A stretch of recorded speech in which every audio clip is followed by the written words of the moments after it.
Hello everyone and welcome to the podcast. I'm your host Adz and I have another cracking guest for you today, but before we get into that, if you want some money off your Northcore gear, go to Northcore on the internet and use the code GrumpySurfer10 capital letters to get 10% off your purchase. On the podcast today, I have a Longboard Professional Surfer. He's won the British and European Longboard Championships and he's competing on the WSL Longboard Tour. In the podcast today, we talk about surf politics, line-up hierarchies and surfing competition. Please enjoy my conversation with Welsh longboarder Elliot Dudley.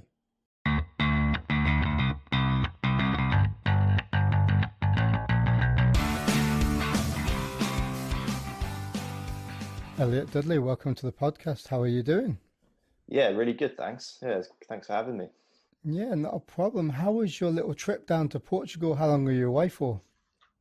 So we were away for 9 weeks in total. It was great actually. I'm trying to do a write-up at the moment really, and I made the fatal error of sort of thinking to myself, I'll leave it to the end when I've kind of can look back on the whole thing. But actually we ended up doing so many different things and surfing so many different waves, and it kind of it put a lot of things in perspective actually for me. I've always tried to travel as far and wide as I can really, and I think it really made me realize how much we've got on our doorstep in Europe.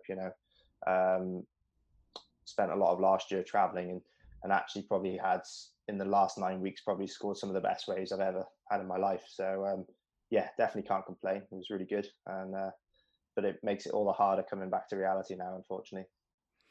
Yeah, you've come back down to the UK's all over the place, right? With all this COVID stuff and people in lockdown and people not in lockdown. And yes, I mean, as we were leaving, that was all kind of happening anyway. In Wales, for example, when we left, they just kind of introduced the kind of county lockdown, which in Wales, especially South Wales, the counties are pretty small. So you very rarely spend any given day in one county. You might pop to the next county over to go do your shopping or go for a surf, or if you surf around where I surf, you often bridge over the two counties. So it's for the person sitting in the Senedd in Cardiff, it doesn't really affect them. They live and work in Cardiff, for example. But for the rest of us, it has kind of implications, I think, that a lot of people probably didn't foresee, I guess. So it was definitely tricky, and whilst the rest of Europe has restrictions, they don't seem to be. I think the UK is probably suffering some of the harshest restrictions in Europe at the moment, actually. So in certain respects, anyway. So yeah, it's a difficult time for everyone, really. It's hard to say.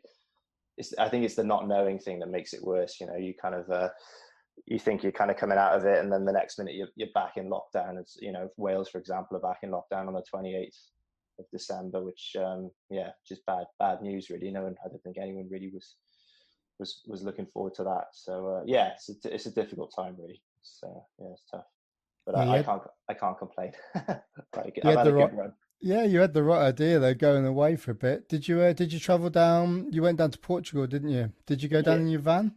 Yeah. So my fiance and I, we kind of I spent one of the sort of more productive things I did in lockdown was spend a bit of time on my van. I've got a Volkswagen Transporter, and insulated it, put leisure battery, all that kind of stuff in. So that kind of sort of triggered really the plan of maybe if we couldn't, because basically we were supposed to be away for a full year, and we ended up having our trip cut short at the kind of just over past the halfway point. So we're in this situation where our house is rented out, we had all these savings, and we were like kind of just clutching at straws really of how we could somehow at least kind of while we had this time off, we were both taking breaks from work, where we could actually use that time productively. And first off we were like, okay, we'll try and get back to Australia. That wasn't really going to happen, and then it was going to be maybe go to Bali, but again that's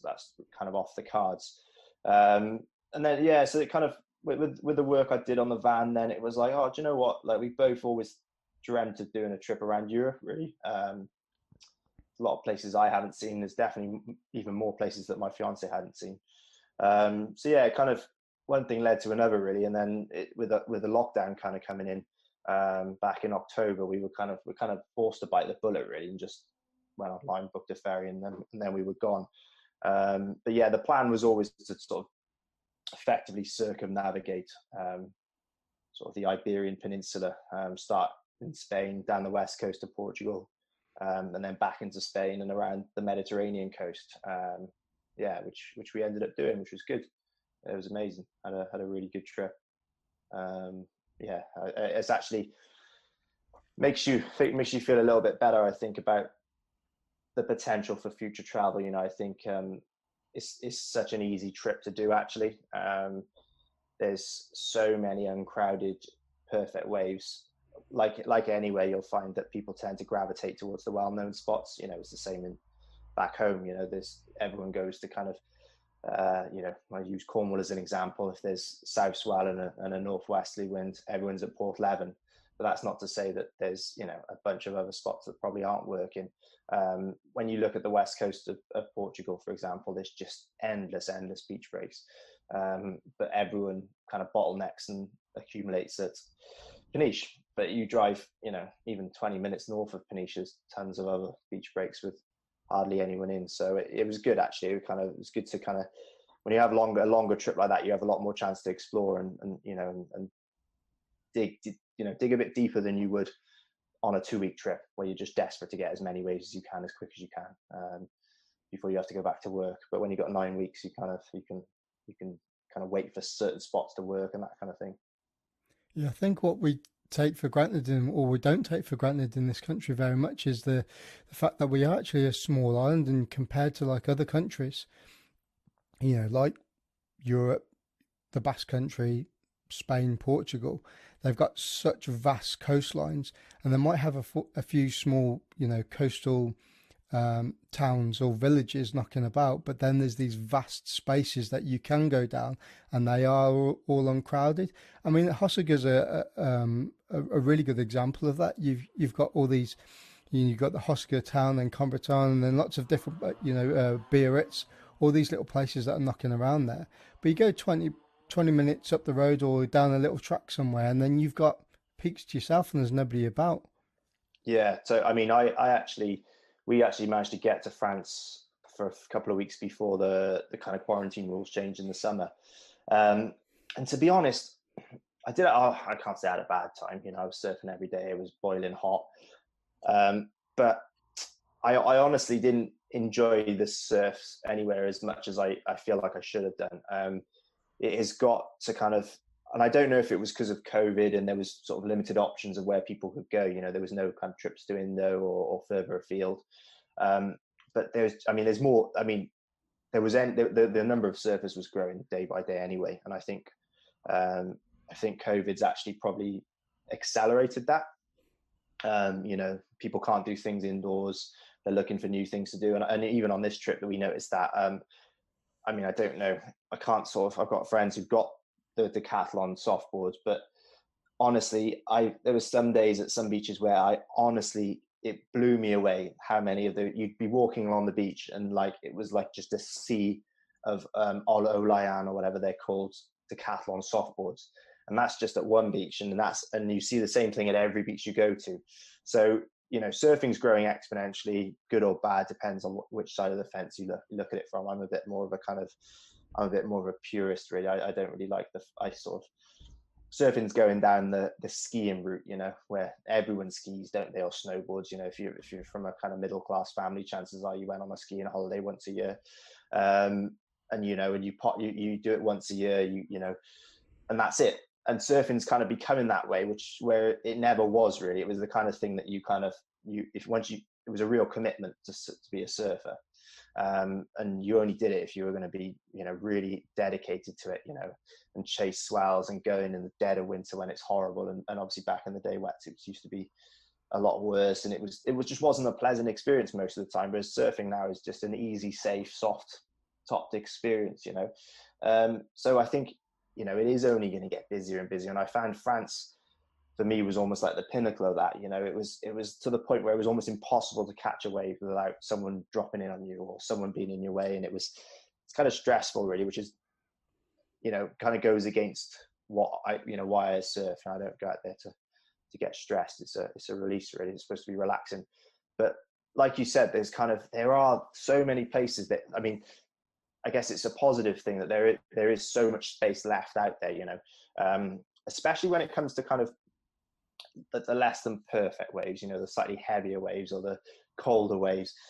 I think the problem for me actually as a longboarder is that the best waves for longboarders are also the best waves for the beginners and those people on the softboards. And I think that's where probably my frustration lies, is that if I only ever surfed 10-foot slabs, it wouldn't be an issue, because, there's only a small percentage of people that can actually surf those waves. Whereas if you are looking to go out on a 9/8 single fin longboard, chances are that wave will be perfect for, that person who's just gone into Decathlon and bought the surf combination package off the shelf, and just dived in there kind of head first. So I guess it's my issues probably lie more with the fact that I'm a longboarder, really, rather than, as a general thing. I think if, and I noticed that on this trip, really, as soon as it got over sort of 4 or 5 foot and started getting a bit heavy, the crowd sort of disappeared, and it was great. You'd have 3 hours out there to yourself surfing some of the heaviest perfect waves Portugal has to offer. But then on those small days that are supposed to be fun, they're not fun anymore in a lot of places, and it is frustrating, definitely. And I don't know how that's going to change, or how it, if there's maybe a way that there was a petition, wasn't there, for Decathlon to put kind of rules on etiquette on all their boards, which I thought was a bit pointless, really. I don't see how that's ever going to. People aren't going to read it. People don't read the instruction manuals for their iPhones or their cameras, so they're not going to read it for a surfboard, are they? Well, you see people put signs and stuff down at the beaches about etiquette and stuff, but it's just ignorance, really. People go down there for one purpose, don't they? And to catch waves, and if the people are in the way, this is kind of like the attitudes I see at the moment, especially during the smaller days, is that people are like that. Well, I don't care if you've got priority or you're on the peak. I'm going anyway, hoping that you'll fall off. I mean, I went to a local reef spot recently in the last few weeks, and we went down there, and I was expecting loads of people to be there, and there was 3 of the people in, so there was 5 of us all together for about an hour, and it was brilliant. Taking it in turns, like you would do it, like you would do at a point break. Yeah, taking it in turn to catch those waves, and then the world descended. I don't know what happened, whether somebody sent a text message out to the whole of North Devon, but that's literally what happened. And everybody came down, and then within 10 minutes it was crowded. And then when the set waves were coming through, people weren't waiting; they were just going. Yeah. And 9 times out of 10, the guys that were going were either too deep, they weren't sat in the right place, and everybody was just dropping in on each other. And I was like, do you know what? I had an hour to myself, pretty much. So I'm just going to get out. And the car park was full, and people were pulling out all sorts of boards down there, foamies, longboards, and I was like, this is like a really sort of like short boardy wave as well. Yeah. And I was like, yeah. It's funny because I grew up outside of the kind of, I grew up in Newport, so I was always traveling to surf anyway. So I was kind of in a funny situation where I wasn't ever really a full local at a spot, but I was known at a lot of spots, which is actually in Wales, it's kind of quite tribal. Where I sort of, the area that I surf, there's probably 3 main surfing areas, and they're all, from one to the other, is probably, as the crow flies, maybe 10 to 12 miles. So it's not a huge area, but of those 3 areas, very rarely does anyone leave their local area to surf the one that's down the road, even if it's better. So it is very tribal. But, like you said, in that situation that you were talking about, if you surf a reef break with a load of guys that and that, I don't know, Johnny's always going to catch the wave and make the takeoff, you don't even worry about paddling just in case, and like you say, it's just so nice to have when you have those sort of sessions where everyone is on the same page, you're all taking it in turns, but it only takes one person to come into that equation, and it just blows it out completely. If you have that one person who maybe goes for the way that you're going for, crumbles the section, you then have to pull back, and then it throws it into complete disarray. And you know, whilst I'm not kind of, you know, the kind of hardcore localism, you can kind of, I guess you can see where it comes from, you know, because it is, if it is just 4 or 5 people that, you know, it's an imminently more fun experience. You know, it's just great. It's what we all live for, really, is just you know, to have a good quiet surf with your mates. But, you know, unfortunately, you know, that is becoming rarer and rarer. And I don't really know, you know, especially with kind of social media and everyone, you know, WhatsApp groups. Like, I mean, we've got a club WhatsApp group, and ironically, the one thing that our surf club don't really talk about that much is surfing. And that's kind of really how it should be, I think. Whereas there's a lot of WhatsApp groups out there, I think, that are basically dedicated to sharing where everyone's going surfing that day. And I think that, to me, it's mind-boggling, really. I just wonder where these people learn to, you know, to surf, or what kind of surf scene they grew up in. Because everywhere I kind of, you know, you were always hoping to arrive at the beach on your own and get it to yourself. Really, that was the kind of the main aim of the game. Whereas now it seems to be share with as many people, not so much necessarily so that you can get good waves, just to say that you can be there, you know. I know there's been a lot of issues around Porthleven lately, and I know saw Nathan Phillips, who's actually ironically from Wales but lives down in Cornwall now. He put it quite well, really, is that, you know, Porthleven is a heavy wave, you know, it's not for the faint-hearted. And on a good day, when it's absolutely rammed, probably at least 60% of the surfers out there just aren't even going to get a wave or even make it.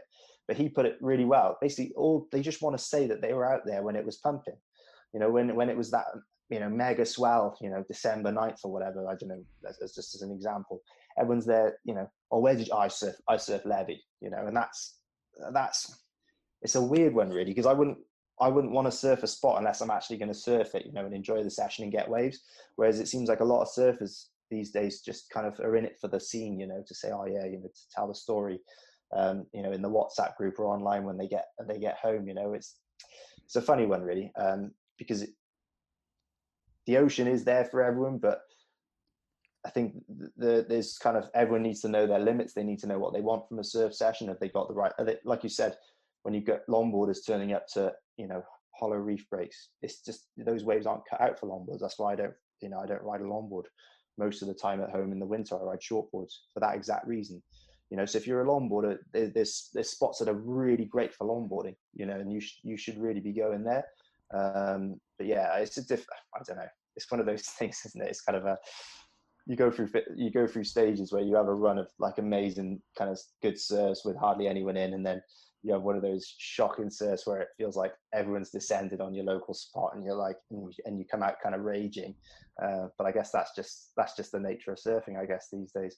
Hence, I think you brought up a good point there, and that, you know, I was gonna say earlier is that, you know, you've got a lot of people down in the water these days, especially during this COVID period. I think everyone's, you know, taken that surfing is a really good outdoor pursuit to get involved in. But again, I had a session down at Croyd maybe a week or so ago, and there was loads and loads of people there, but I was just sat there watching, just out back. I was just watching, and there was maybe 2 or 3 people out of like a pack of 30 that were actually catching anything. Everybody else was either sat there, they were sat in the wrong place, they weren't moving about, they weren't shifting, they weren't looking for the peaks, they weren't looking for the sandbars that were working. And the guys were just kind of sat there, and these guys were on, like, you know, Channel Island boards. They were on these stereotypical shortboards that probably you or I used to watch the pros surf, you know, these really thin, wafer thin things. There was no real volume in there, but the guys that kind of, I mean, I'm not putting myself into this category, but the guys that were catching the waves had the right boards. They had, you know, the volume, but they were still there, still had their shortboards, and they were catching loads and loads of waves. And it just seems that, you know, even if there is a lot of people in the water, there's really not many people catching stuff. And probably, like you say, they're going down there to say, you know, I was there when this day was good, which is kind of, I don't know. is it just a weird thing to? It's like saying I'm going to go and watch Manchester United versus Arsenal, but don't even like football. You know, it's Yeah, kind of it's like that, isn't it? just to kind of tick it off the list, really. And I think there is a lot of that. You know, I think in not just in surfing, but in all sports these days. You know, like I I started skating again during during lockdown and a bit when I was traveling as well. You know, and I noticed there's a whole scene of people that hang out at skate parks who just walk around, that just sit around, like it's more teenagers and stuff, but they just sit there with a skateboard. They don't actually skate, you know. And it's like, it's just so they can. I mean, you know, we all moan. I can't exactly. I'm always kind of. I always like to think that I kind of keep check of my hypocrisy, really, because you know I moan about all these things. Yeah, I'm on Instagram and I post photos of surfing, and I probably post more photos of my local spots than I should. But you know, and we're all guilty of it. So like, you know, for every time I have a rant, I think to myself, you know, am I really on? You got to be careful on the moral high ground, because it's a long way to fall from there. You know, so Hence the podcast name. yeah, exactly, yeah. But yeah, it's a difficult one, really. I like what you said there about the wave, you know, thing. Even, you know, like even the worst session that I'll ever have, I will probably get at least twice as many waves as probably the next person. So again, that is down to, it's down to a few things, really.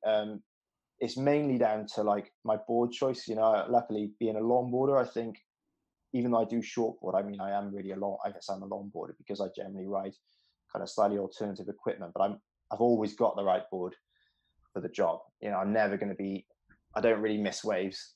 To me, if you're missing waves, then you're on the wrong board, you know.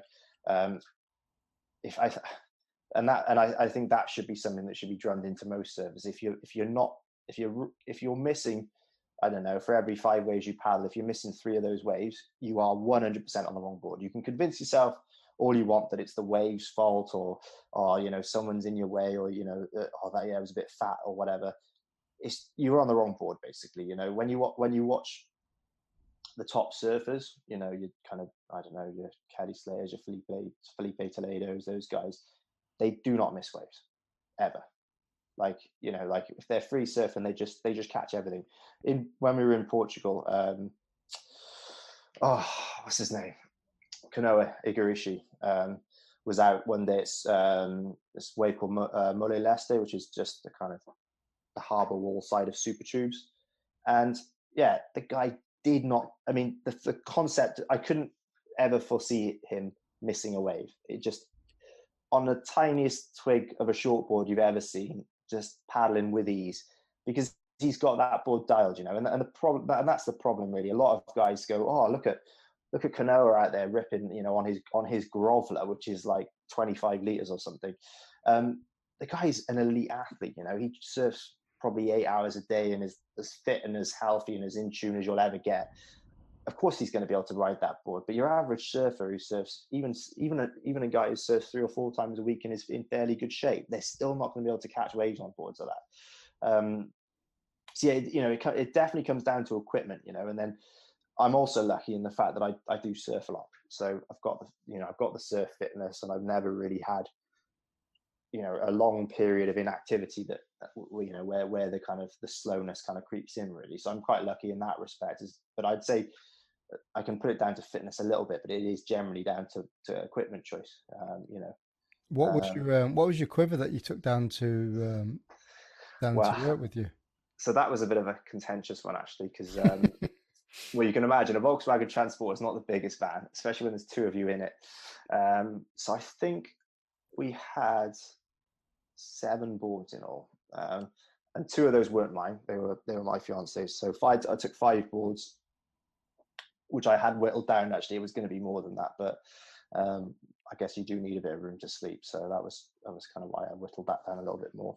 But yeah, I had a 5/6 twin fin fish, which is kind of, been riding boards like that for a long time, actually, probably for a good 12 or 15 years, I'd say. They're so much fun, aren't they? They are good fun Yeah. fishes.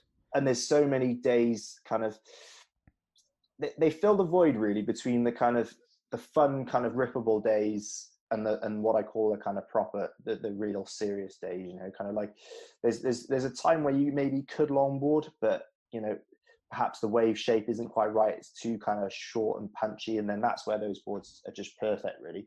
And the 20 I've actually got, it's kind of, it's not really thick. You know, a lot of these kind of retro keel fin, not so much now, actually. I think people are actually starting to realize that these boards don't need to be as fat. You know, I know like DHD and Album and all those guys, that they are making some really high performance twin fins these days, which I think is really good, because there was a point where, you know, someone said, "Oh, I'm going to make, you know, we've made a Rich Pavel speed dialer copy," you know, and you'd pick it up and it'd be like, you know, these big fat chunky rails, and you'd ride it and it would be like you were kind of sort of sitting on the surface of the water. You know, you fine in a straight line, you'd be flying along, but as soon as you try to do a turn, the fat rails you just bulk basically, or do that kind of the flat kind of tail slide that those boards are kind of tend to do. Whereas the 20s I've always ridden, because I used to ride Rich Pavel speed dialers for a good while. I've got 3 of them at home.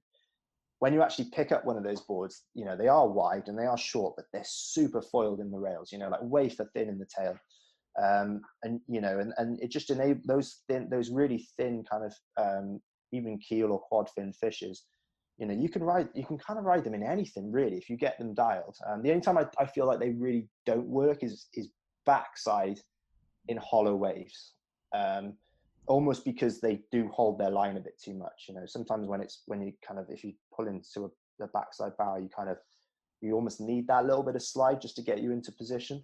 But yeah, you know, when I went traveling last year, the one board I took was a 5.6 twin fin fish, you know, which I guess your average shortboarder would be like, you're nuts, you know, like that's their small wave board, whereas I was kind of having to surf it in all sorts. But yeah, they are super versatile. So I always take a 20 on a trip. And then I took a 6.3 kind of step up board, really, which I've never really used consistently. I always end up taking them on trips, but I always find it's kind of a bit of a jinx, really. As soon as I get a decent step up board, I never seem to get the waves to use them.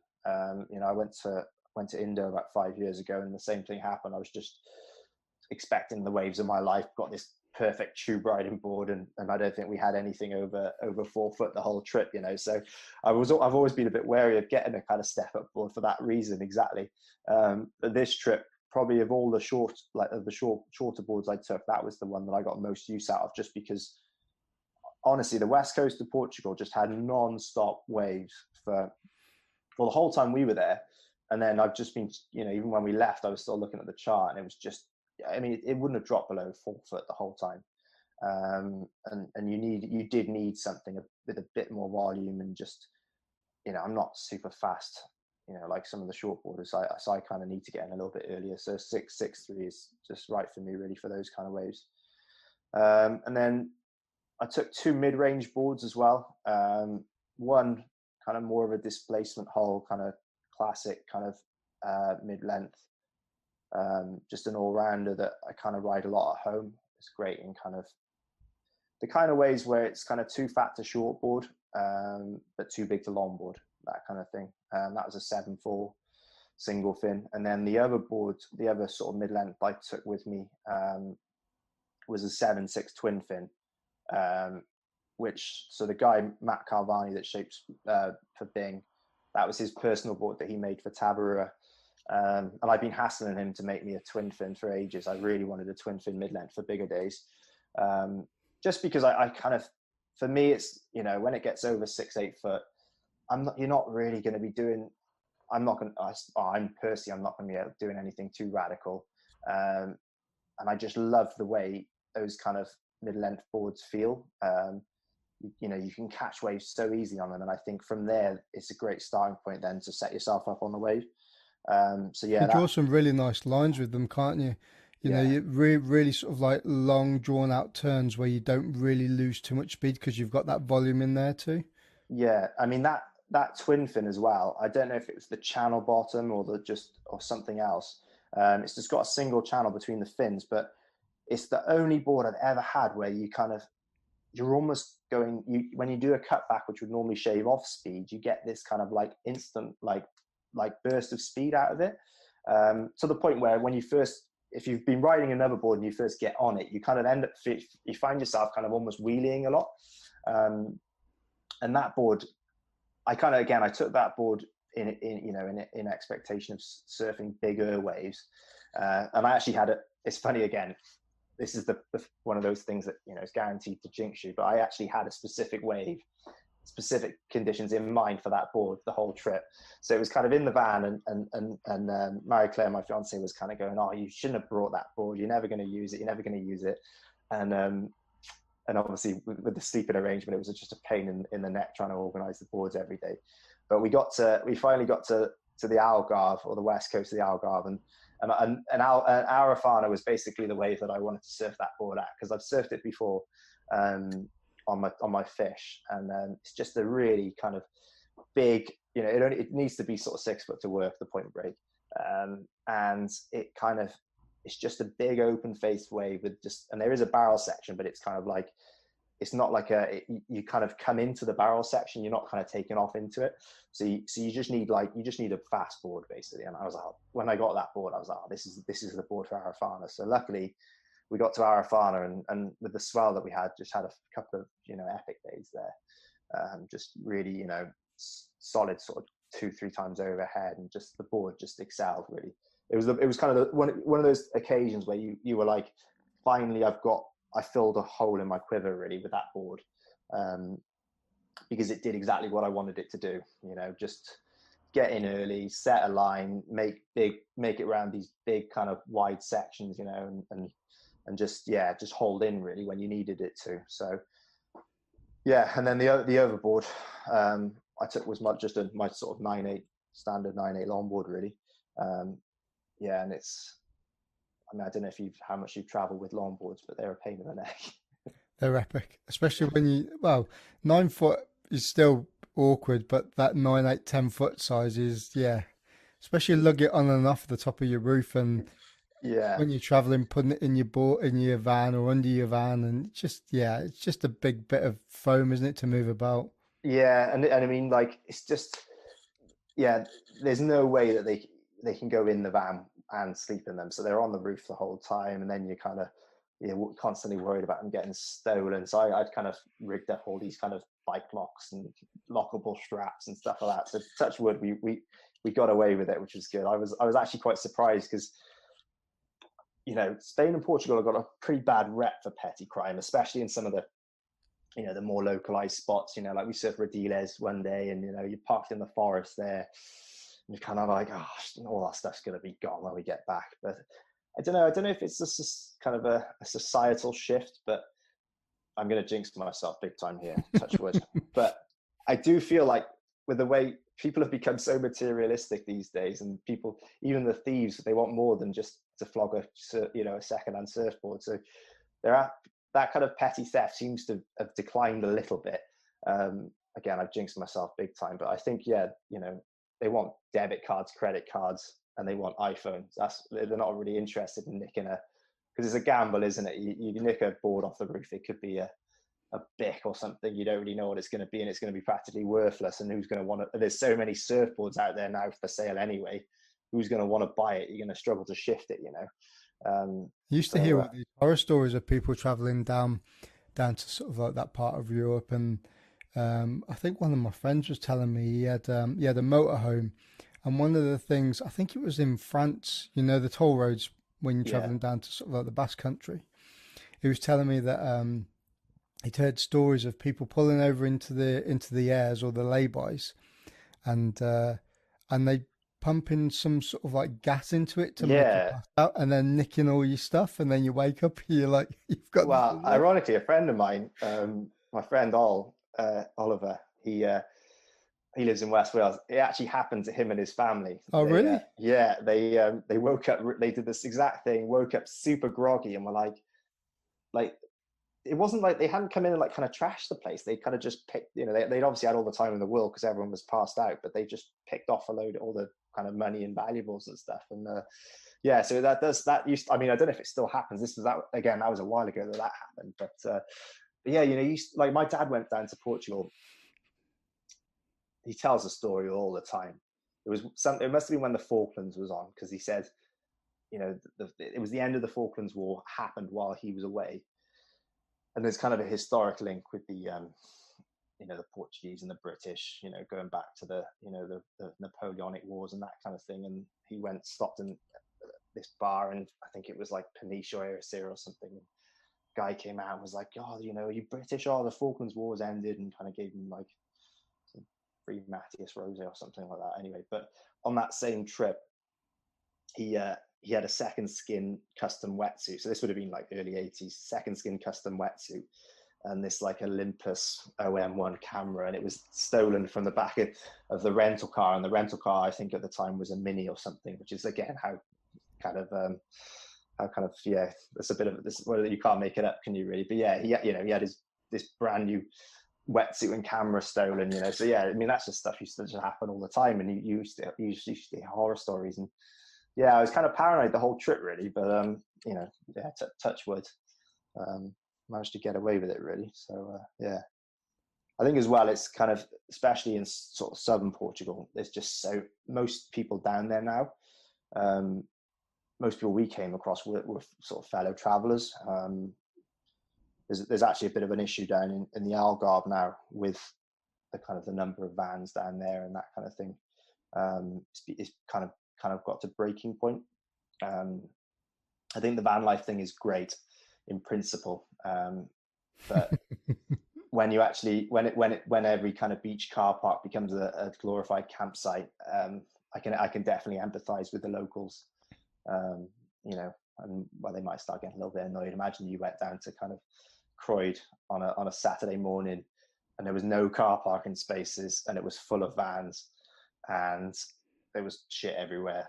Sorry for swearing, but no, don't worry about that. It's a podcast. It's a podcast. You say what you want. Yeah, but you know what I mean, and that's kind of how it is, really. That was probably the most negative thing that we came across, really.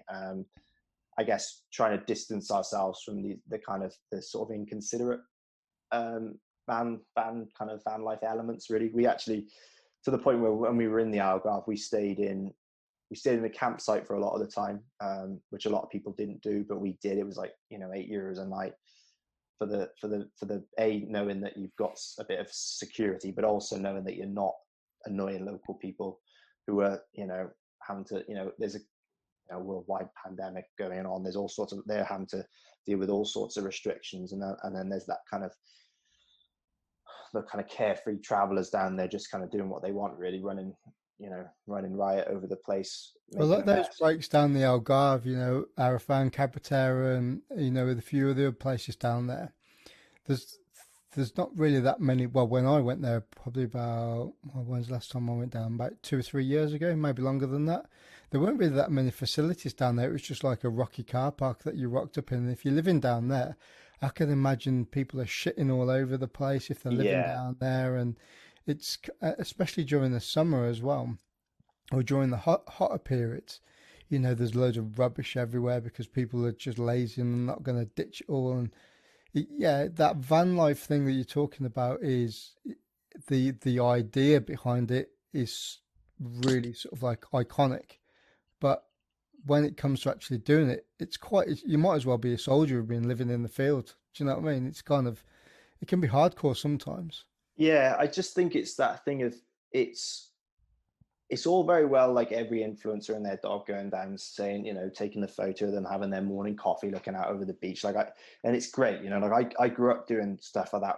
You know, my parents had a motorhome. We used to, from the age of 5, we used to go down to Pembrokeshire and camp, you know, sometimes free camp. And but it was like there was no one doing it, you know. It was really kind of, it was just the hardcore kind of surf fraternity, really, that did that kind of thing.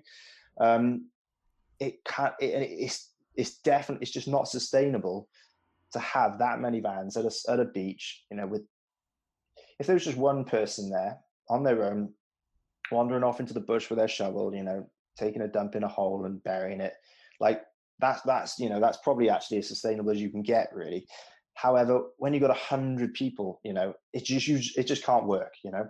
And likewise, unless there's facilities for people to to get rid of their waste. If they've got a chemical toilet, or there aren't the facilities. There are some facilities, but they're not meant for half of Europe to be there.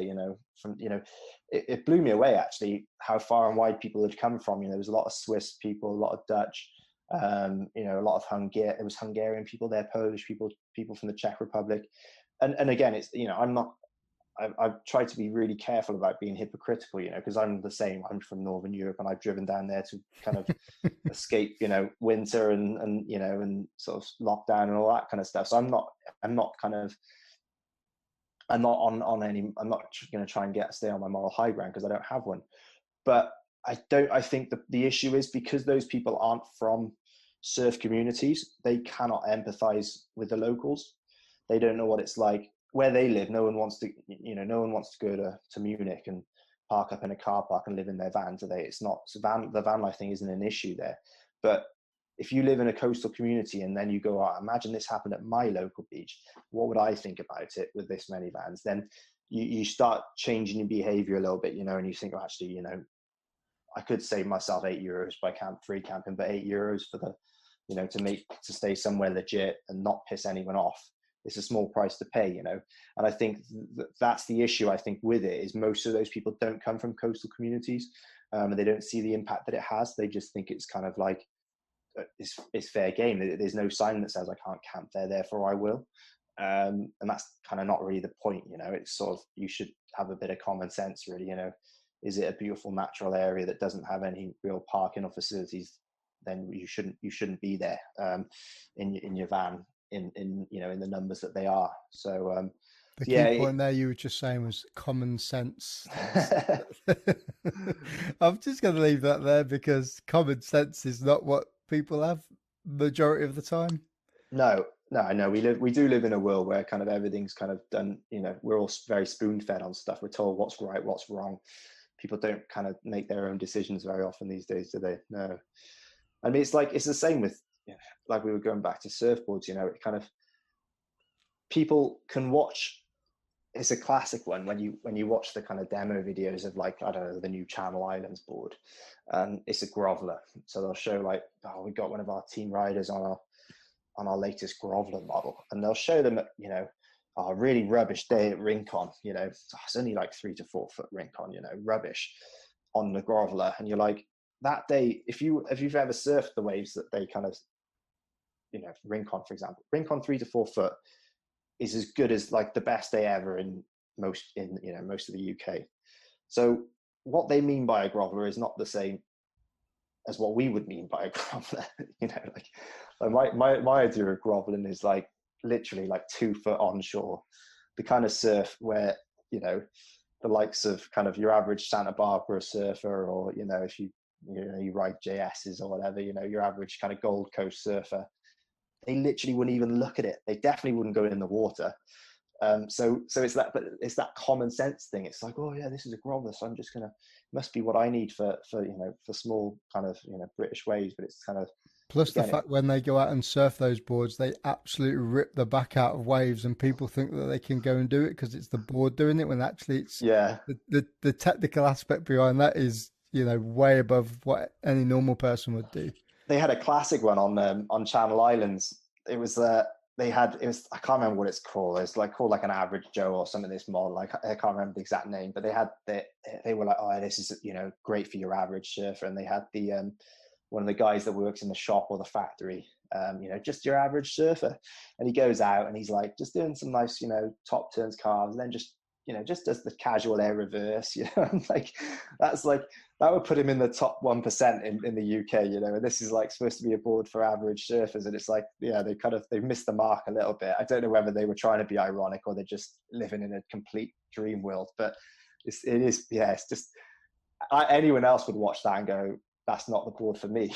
That guy's a ripper. Do you know what I mean? But most people don't. They go out, and that's why you go on like the secondhand board forums, and there's like nearly new, like, to me, shortboards, and they've been this way for a long time. Your high performance shortboards, they're almost like a disposable item. They don't really like hold up more, beyond 10 surfs, maximum. They, the deck starts going pretty quickly.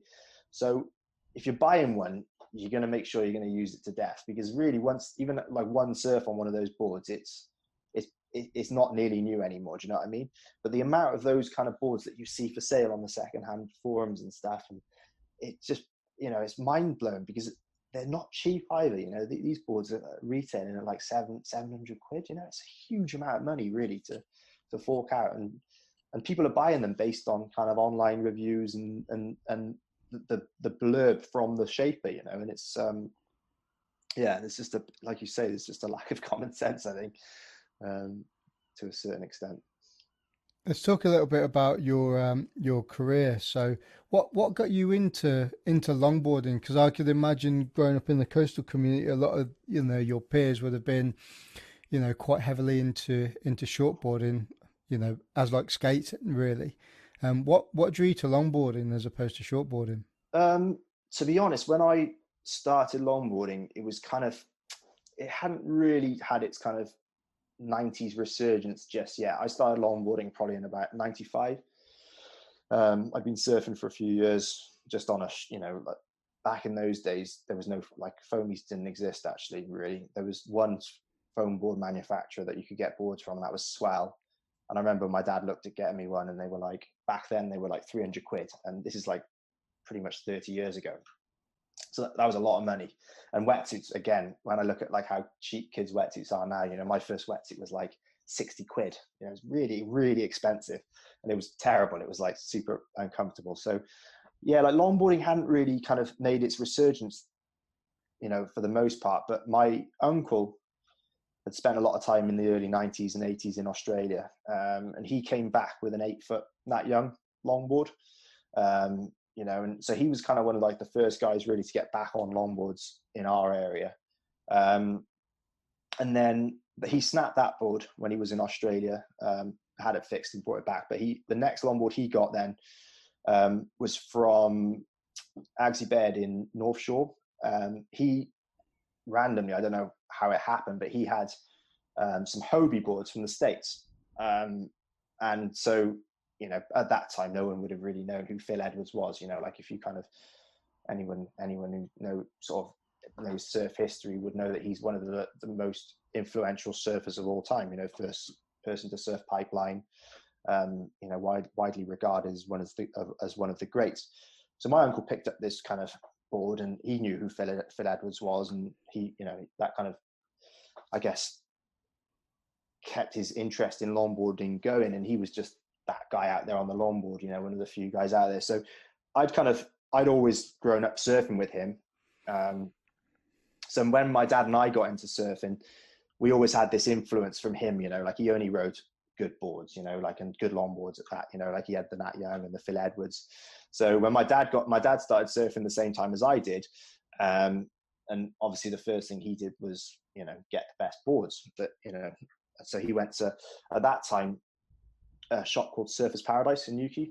There's a guy called Steve. I can't remember what his surname was, but he ran Surfers Paradise. And it was like the kind of shops that you've started getting again now, but disappeared for a long time. It was one of those shops that had it was just full of stock back in the mid 90s. I mean, and he had the boards he had in there now would be worth an absolute fortune. Yeah, I remember the place. It was full of Mickey Muñoz's. He had Velsies in there. He had all the Hobies in there would have either been shaped by Phil Edwards, who's one of the greatest shapers of all time, or Terry Martin, who's also one of the greatest shapers of all time, who's sadly died. So my dad basically lived in Surfers Paradise. Anytime he had off, he would go down to Newquay and pick up boards. And as he kind of progressed with surfing, I was still riding a shortboard at this point. As he progressed, he moved on to his shorter board. Then he bought an 8.6 Hobie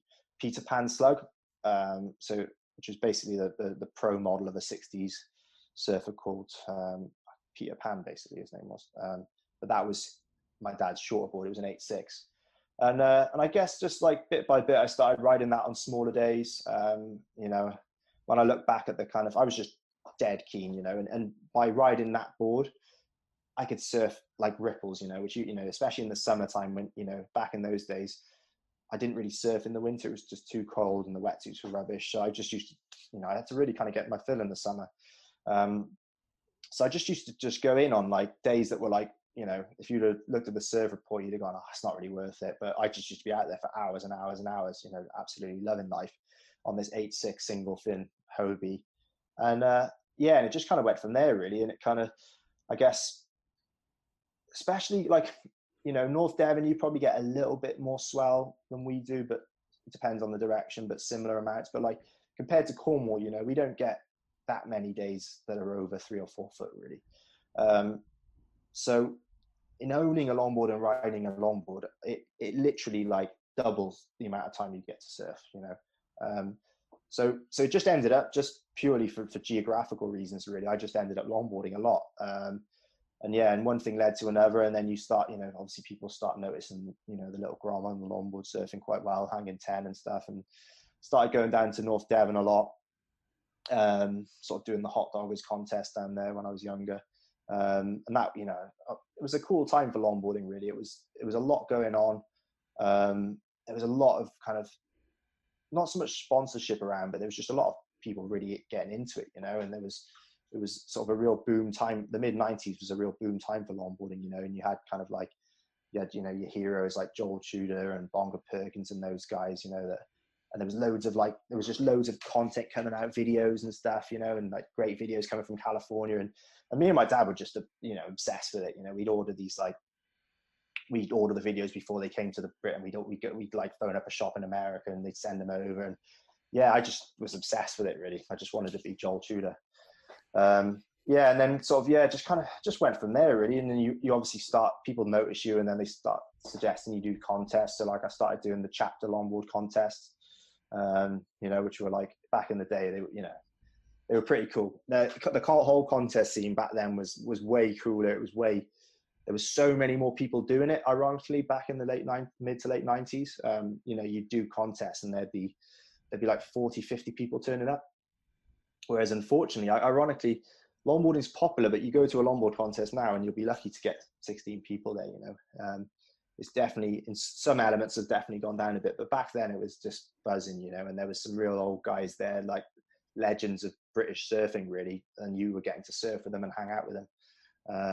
And then, so there was it was a real cool time to do it really. And then I got sponsored by Second Skin then when I was about 13. That kind of, I guess I say it was getting a bit more serious, but not really. Just used to get some free wetsuits. But that was kind of when I kind of started thinking, oh, this is quite cool, and you start going further afield then. And the Biarritz Surf Festival was a big thing. I used to go there every summer. My parents were pretty cool. They'd pat me off with some responsible longboarder, and they'd take me off out of school. I'd missed the last few weeks of school and go to the Biarritz Surf Festival, which was a bit of a formative experience for me in many ways. But you were there, every summer then you'd be getting to sort of literally surf with Joel Tudor and Nat Young and Bo Young and like all your heroes, and it was pretty cool. It's something like, I don't think it was ever really like that accessible for the shortboarders, like there's not many occasions where like, even now where like a British shortboarder will get to go and surf and hang out with the upper echelons of shortboarding. You're kind of, Kelly Slater, Medina, Toledo, those guys like that. It's not really that possible. Whereas I was like 14 years old surfing Côte de Basque and even surfing heats with like the world champion, Colin McPhillips or whatever would be in my heat, and it was like, so I was super lucky in that respect. And that's kind of really, that's really how it blossomed, I guess. Was, having those experiences. Yeah, because I've got here. Obviously, I've done a little bit of research, like I always do these. So I'm going to try and do it in order because it's a bit of a mismatch. So you were European longboarding champion 2005, 2007, British longboard champ 2007, British longboard tour champion 2005, 2008. For some reason, I've got here you're a stand-up paddling English channel, something in 2010. Yeah, I did. I basically just paddled the English Channel on a SUP for charity. Did it for Surfers Against Sewage. Oh, cool. Back in 2010. Yeah, bit of bit of a random one on the CV that. Yeah, like, But and then the one here I've got is you were seventh in the World Cup in 2009. yeah, so that was the World Games in Costa Rica. Was that the Uh, ISA one, is it? it was, yeah. It was a funny old time, really. With it's a difficult. That was like I think that was one of the last events where the longboarding was part of the main event. It was all kind of, you had longboard, shortboard, females, males all together. Whereas now it's like longboard's separated. They've really split it up. But that was like, it was quite cool that year actually, even though it was a bit of a debacle. Like, over the last, I mean, it's been kind of constant over the last 12 years really. British surfing since the end of the BSA has never really kind of got itself back into the kind of shape it used to be in the 90s, where you used to have like a really kind of well organized team who'd all go off together. That event, for example, was a bit embarrassing really. We only managed to put, for the British team in 2009, we only managed to put together 2 longboarders and 2 female surfers. We didn't have any shortboarders at all. So it meant, our seedings were, it kind of paid a disservice then for future years because our seeding was awful. We, following on from that. But yeah, so it was like basically myself and Ben Skinner, pretty much like we got some funding, but we pretty much had to self-fund ourselves, find our own accommodation, all that kind of thing, whereas, the American team literally were in the posh hotel right on the break, and had all the coaches and all that kind of thing. And we were just kind of it's become quite typical, I think, of British surfing in many respects. So hopefully with the Olympic movement and some of the stuff that's going on at the moment, it'll sort itself out a little bit. But it's been a bit of a kind of, it's been a funny decade really, I'd say, for British surfing. But because I think that was a real low point, literally sending 2 longboarders and 2 females to the World Surfing Games, something that, an event that we actually don't do that badly in. I know last year they did sort of, the new setup seems to be working a lot better, because I know like Jay Quinn had a pretty decent result, but it's still not kind of compared to, when you look at how good the UK or British sport is, I think surfing is kind of, we need to sort it out a bit. We need to kind of catch up really with that, especially if it is going down that Olympic route. I think what our problem is, I mean, from an outside looking in, I've competed a little bit, but nowhere near to the extent that you will have. I think from an outsider looking in, the programming is not great. It's getting there slowly. Shortboarding is.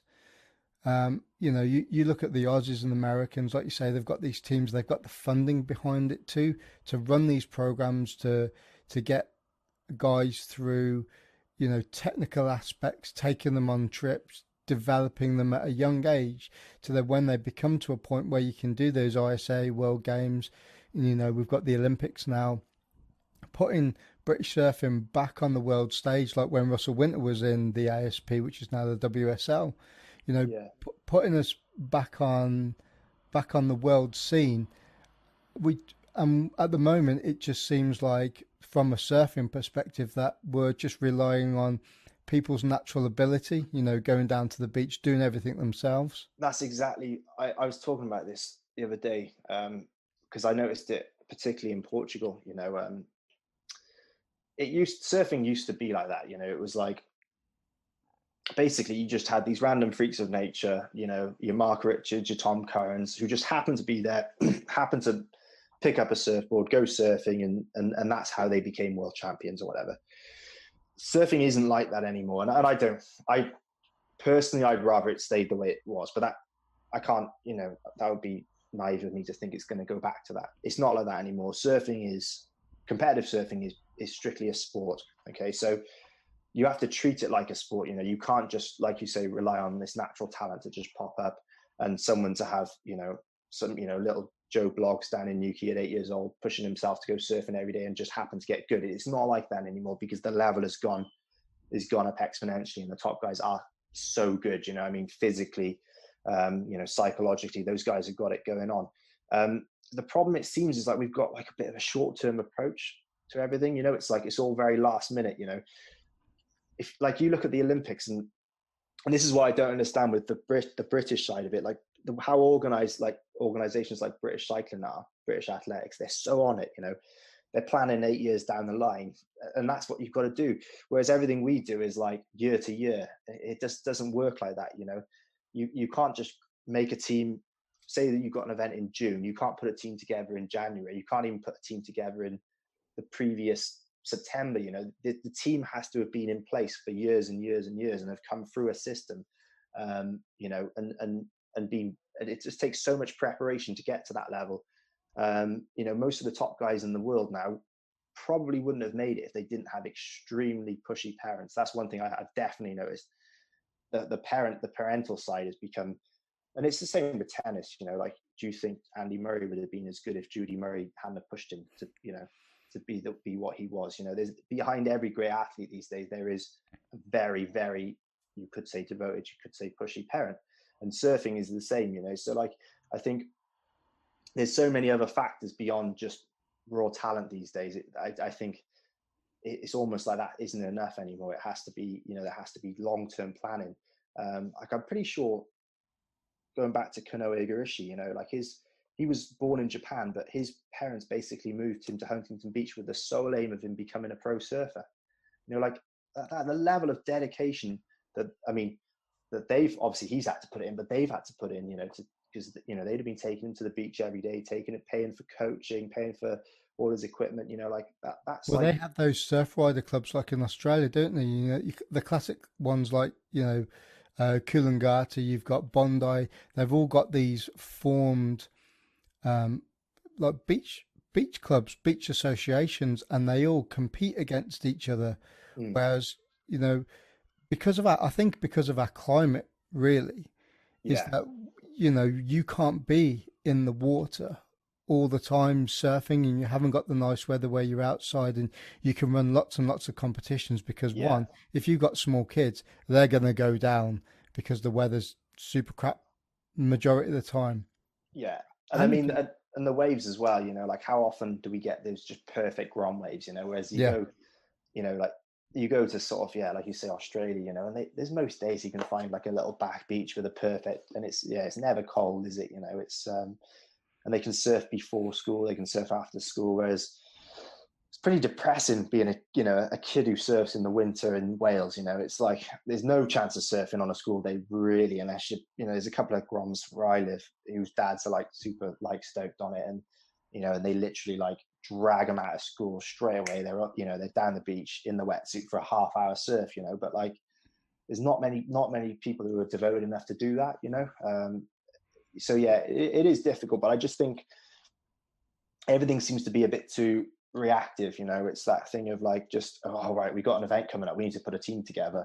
And I think it is changing, but I think, yeah, I don't know, these things take so long to implement. You know, you've only got to look at, you know, like Dave Brailsford's plans for British cycling. They didn't happen overnight. You know, there was a lot of years where there wasn't a success. You know, there was years and years of, you know, do you not not think that's faith. down to like the, like I was going back talking about before, like the associations? So we've got like what Surf GB now, or G Yeah, Surfing, whatever it's called. You know, that's for me is not really a massive association compared to the size of and the amount of people that surf in the UK. I mean, like what we're going back to what we were talking about before with the amount of people that are in the water.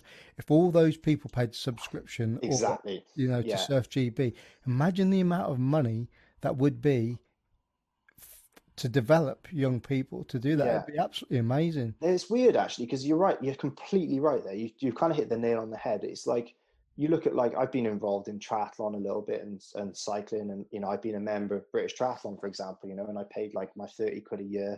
And you think there's like hundreds of thousands of people do that, and you do it because to do a triathlon, or you need to have it, the membership for the third party liability.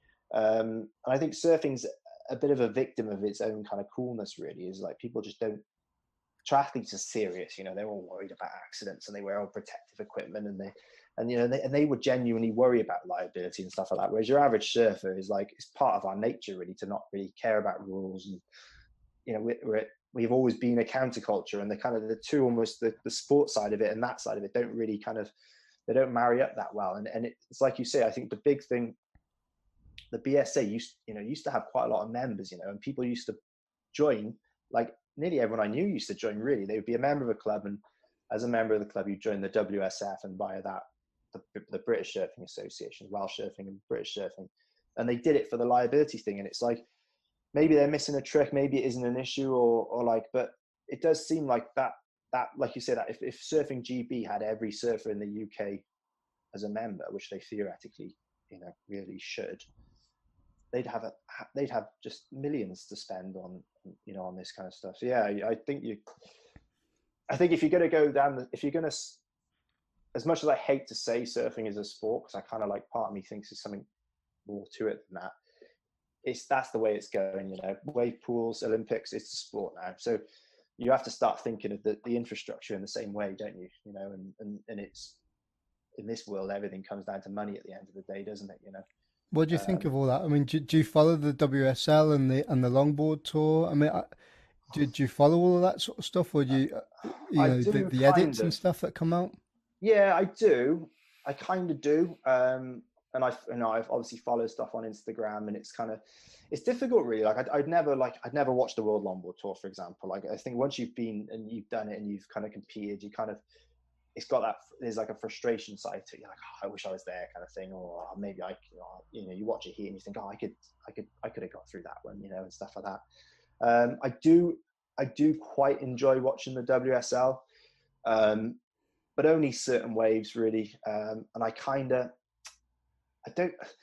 I'm a surfer, and I can't really be bothered to sit around for 6 hours watching it. And this is the big issue with surfing, is like, everyone moans about, like, Kelly Slater's been desperate his whole life to get surfing in the Olympics so that, like, he can get the recognition that he wants, which is fair enough. Like, because he's one of the greatest, he should be up there as the greatest athletes of all time, one of them.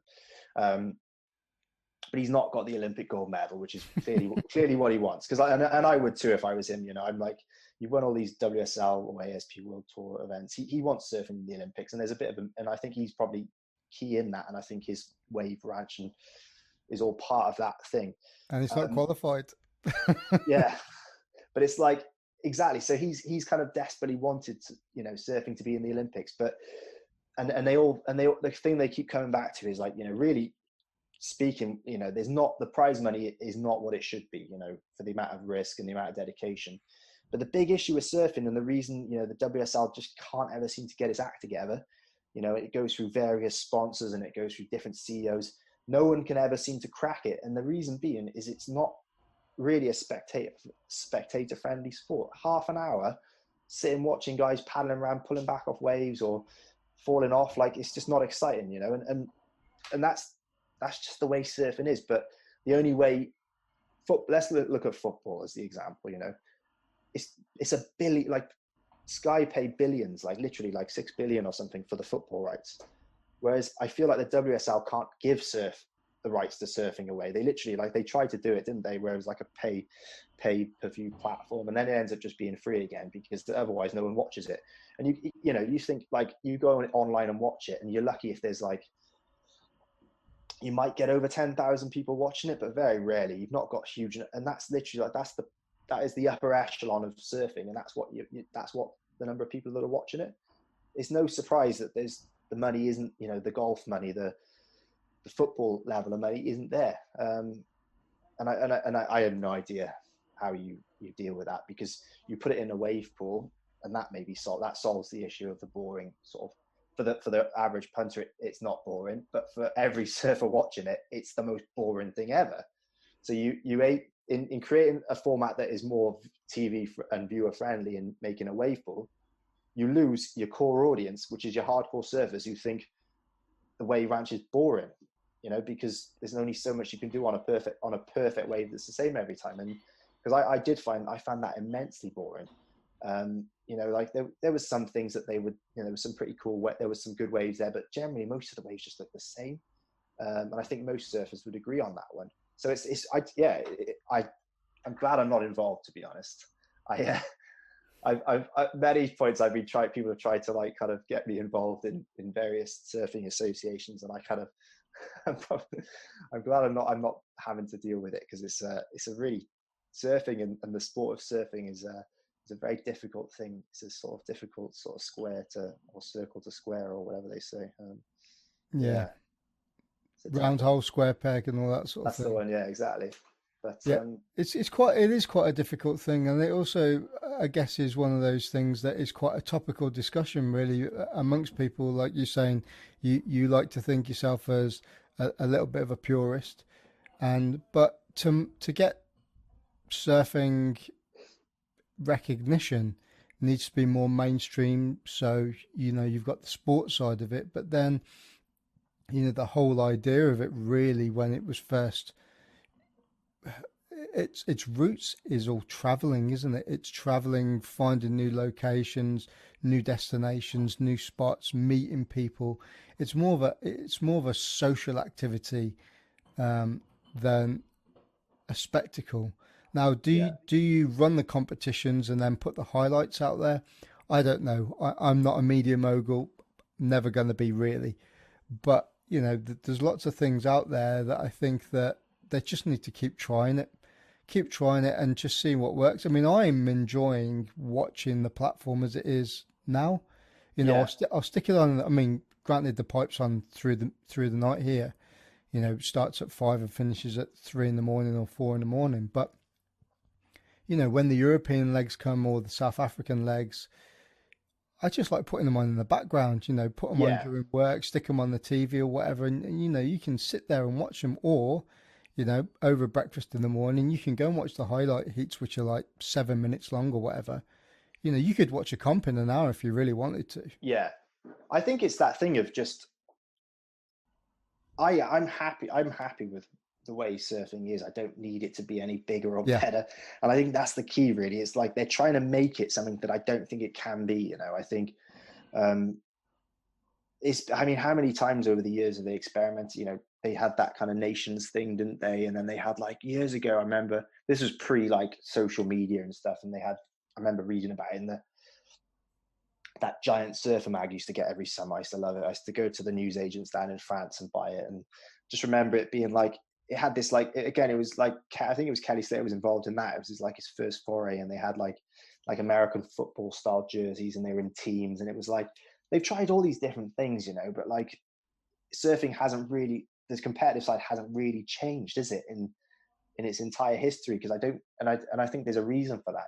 It's kind of there's only so you can't shorten it. Longer heats actually are better from a if you want to see the best surfing, but then it kind of it alienates the kind of the non-surfers. So yeah, it's a difficult like I find it really awkward. Like when I'm doing heats where there's a webcast, for example, I hate it. I think I do much better in contests where there's the less technology, the better for me. But yeah, it's that whole kind of thing of being able to watch back your heats and stuff. Like I've watched back some of my heats and I've gone, oh God, what was I doing? And I'm sure it's the same for like the real good guys. They must watch them back and look at waves they pulled back on and stuff like that. But everyone hates watching themselves surfing, though. You should know that by now. yeah, well, do you know what? This is another thing that I often talk about is that like I think more people need to see themselves surfing because I think there's a lot of inflated egos that would quickly pop if they actually saw themselves surfing.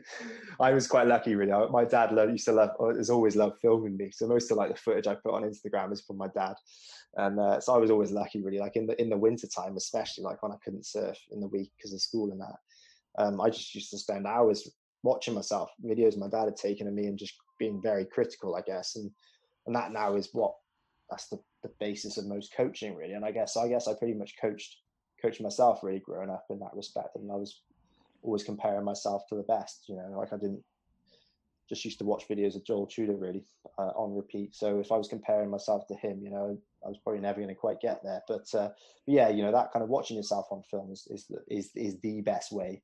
It's the only way to improve, actually, if I'm honest. One of my favorite films I bought years ago. Do you remember the Joel Tudor film came out called Reels? Do you remember that? Yeah, I do. Yeah, it was all kind of like sort of like just put together raw footage, wasn't it? Yeah, it was amazing, and he was on Yeah, some mid lengths and longboards. Yeah, I think where was it filmed? It wasn't Trestles. Was it Oceanside? It might well be, yeah. I mean, I can't even remember. It's funny because when I used to watch all those movies, I hadn't really been to any of these places, and I'm sure when I look back on them, there was one on Surfline the other day. It was like a real 90s longboard movie, and I remember loving it. I remember loving it when I was a kid, and then I watched it the other day because it was free to stream on Surfline, and I was like, oh yeah, that's there and that's there, and there's all these like spots in California that I know really well now because I go there every year, and I was just like, oh yeah, I wouldn't, like, and it makes you, it makes you kind of like think, oh, you never thought when you were a kid that you were going to get to surf all those spots, like a lot of the places I've been, I never thought I'd get there, so yeah, I'm quite lucky in that respect. Yeah. Mate, we're going to tie it up a little bit. We're going for what, an hour and 20 minutes now, which is pretty cool. Sorry, mate. I'm known to. No, I love it. Honestly, I could talk about this for like hours and hours, but unfortunately, viewer listeners don't want to listen to. Yeah, fair enough. Conversations for 2 hours long, like have you got anything going on at the moment? I know you've just come back from Portugal, but is there much you've got involved in, or? Yeah, so there's quite a few things I want to do. It's a difficult one, really. I didn't really picture myself being in this situation where I was going to be quite as flexible. I kind of thought I was going to be back to kind of just work full time and that kind of thing. But my house is rented out until March. I'm pretty free until then. So I'm a supply teacher at the moment. So I'm quite lucky in that respect. There's tons of work, actually, ironically. Well, not ironically, because everyone's getting COVID. So that's why there's so much work. But yeah, I got plenty of time on my hands, really, in terms of the ability to just disappear and do trips and stuff like that. The problem being that there aren't a lot of places that I can go to. But I was half tempted to do some of the WSL events next year. They've released some tour dates. Whether or not they'll actually happen, I don't know. Big issue really is even if you go to there's the first events in Portugal, so you go there for a 3-day trip to do a contest, and then you've got to quarantine for 10 days when you get back, which is a pain for the UK surfers that want to go, and it kind of shows actually how kind of little, or kind of what a dream world the WSL live in. They obviously haven't even considered that fact. When you think of the talent in the UK, guys like Ben Skinner, Adam Griffiths, James Parry, Jack Unsworth, guys that potentially would go and do that event, but probably can't because they wouldn't be able to do the quarantine afterwards, So it's just, yeah, the WSL in Europe is very French sort of centered, so that would explain that. But yeah, I would like to do that. There's a few kind of invitational, traditional longboard events that I've been desperate to do. And I'm sort of thinking maybe now's the time. But again, it just all comes down to travel restrictions, really.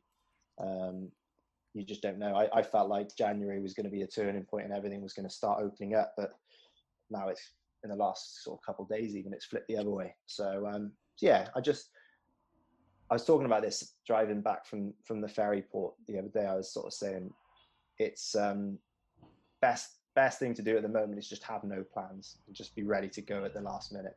Yeah, just enjoy the area you're in, really, isn't it? Yeah, that's what I'm trying to do. I'm exploring lots of different spots that I know of that I haven't been to for years, and just trying to get in the water and as much as I can, really. Yeah, it is difficult, because an Instagram and social media makes it worse because there's places in the world where people are living relatively normal lives, like in Australia, parts of Australia, people are surfing, and if you follow those guys, they're coming into summer, and they're surfing every day, and it's popping up on your news feed or whatever, and it's and even the strongest of us would get a little bit pissed off by that and start feeling a bit hard done by and a bit sort of down in the dumps. So yeah, it's just a case of kind of like, I don't know, taking all that stuff with a pinch of salt, I guess, and maybe just limiting your screen time and just focusing on what you can do, really. There's no point in getting stressed about, there's plenty of times in my life where I haven't surfed for 6 weeks, even 2 months, so I'm not exactly kind of suffering too badly at the moment, really, in that respect. Yeah. Well, I'd like to finish on then, mate, if that's right. It's a bit of a quick fire round. Go on. So, if you could ride one surfboard fin setup for the rest of your life, would it be thruster, single fin, twin fin, quad, bonza, or finless? Single fin. First surf film you ever watched? Ooh. I'm going to say it's Surfing Holidays by Bruce Brown. It's a good film. Yeah, it's a classic. Last surf film you ever watched? Or you have watched? I actually remembered it now. It's called Super Slide. It's by, what's his name? Ira Opper, I think his name was. It's a 90s longboard movie. Yeah, I remember that. Yeah, it was a good one. Kind of cheesy, you know, it's got like the standard shots of the girls in the bikinis, a bit misogynistic, but yeah, the surfing's pretty good. Favorite surfer and why? And you can't choose yourself. I definitely wouldn't choose myself. That's a difficult one. I would have always said Joel Tudor, but I think, you know, these things have got to evolve, and there's new blood. So I'd say probably Harrison Roach, probably one of my favorites. Just all around, really. Yeah, he's just I met him a few times, and super humble guy, and just literally rips on everything. So yeah, I'd say Harrison Roach probably. And the last one is your dream surf trip. Oh, Southern California in 1945, when there was no crowd. If I had a time machine. It's a good time to choose because that's just after the war. Yeah, just post-war, perfect. You know, kind of like I read like Mickey Dora's biography, you know, like last year, and I was just like, when you surfing back then in California was just epic, you know, and it's still epic now, but it's just so crowded over there, you know. But the waves there are just so perfect and so fun, you know, for any kind of board.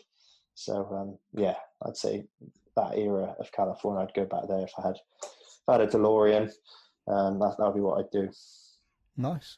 Elliot Dudley, thank you very much for coming on the podcast. Thanks very much for having me. And that's it. If you're enjoying the podcast, please like, share and subscribe on your podcast provider, and also follow the Grumpy Surfer on Instagram. Thanks for listening.